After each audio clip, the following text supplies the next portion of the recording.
క్రీస్తులో ప్రియమైన సోదర సోదరులారా, వాక్యం చదువుతాం. 91వ కీర్తన 4వ అధ్యాయము.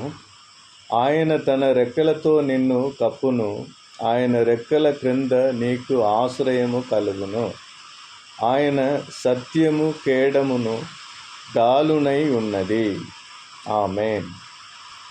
ప్రేమే నాపై చూపి నా చేయి విడువని దేవా, ధైర్యం నాలో నింపి నా తోటి నిడచిన దేవా, నీ సత్య మార్గమే నా జీవ పాటగా, నీ నామ ధ్యానమే నాలోని శ్వాసగా, నీ